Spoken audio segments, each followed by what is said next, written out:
ажиллагааг нээж дадал сумын засаг дарга дорж сэрэнгээс үг хэлнэ.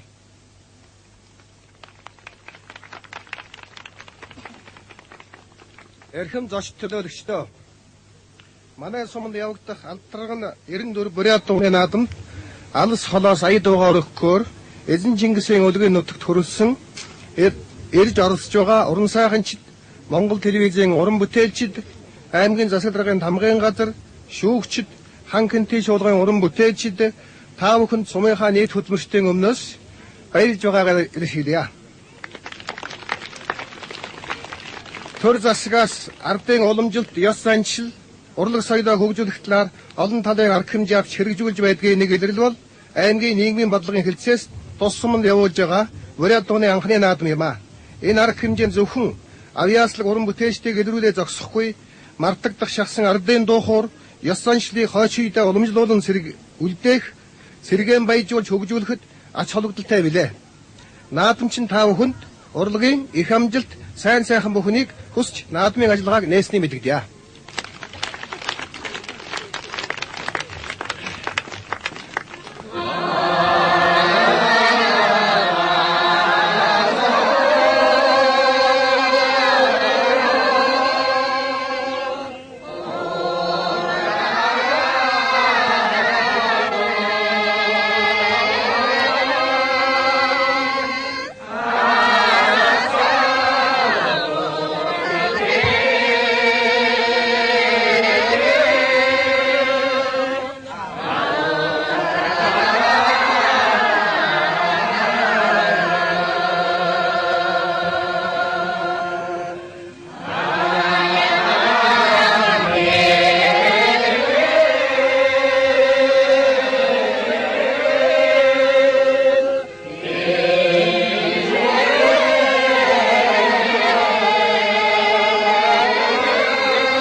Бурят дууны анхны наадмыг сумандаа хүлээн авч зохион байгуулж байгаа дадал сумын засаг дарга, түүний тамгын газар, нийт хөдөлмөрчид энэ наадамд өөрийн авьяас үлгийг дайчлан хүчрхоор ирсэн нийт уран сайханчид, нийт үзэгчид та бүхэнд чин сэтгэлийн мэндчилгээ дэвшүүлье.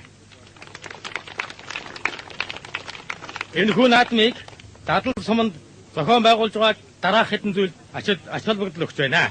Нэгдүгээр ардын авьяастныхаа сан хөмөргийг тодруулж дэмжих, хоёрдугаарт Бурят дууныхаа мартагдсан нөөцийг илрүүлж олж авах, гуравдугаарт олон улсын жуулчлалын бааз бүхий танай суманд Бурят ардын уламжилт зан үйлийн өргөө бусад зүйлийг байгуулах, үйлчилгээг нэмэгдүүлэх, дөрөвдүгээрт Бурятын зан заншил урлагийн өв санг залуут сурталчлан ойлгуулж тэдэнд эзэмшүүлэх, тавдугаарт сумандаа соёлын төв болон зан үйлийн өргөө байгуулах, түүний санхүүгийн их усрыг бүрдүүлэх зэрэгт дэмжлэг үзүүлэх зорилгыг агуулж байгаамаа.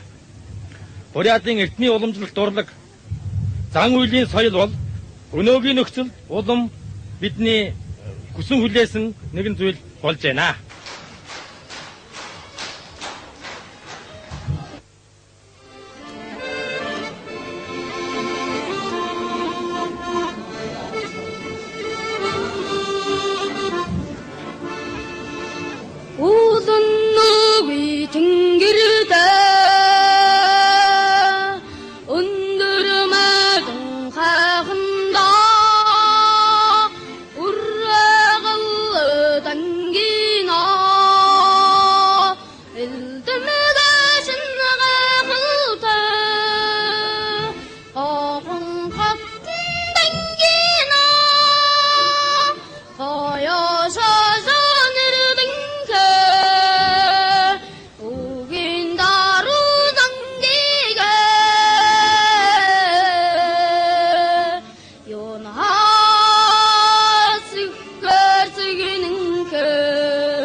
Şarjaya vahınga olan şarkınga sağ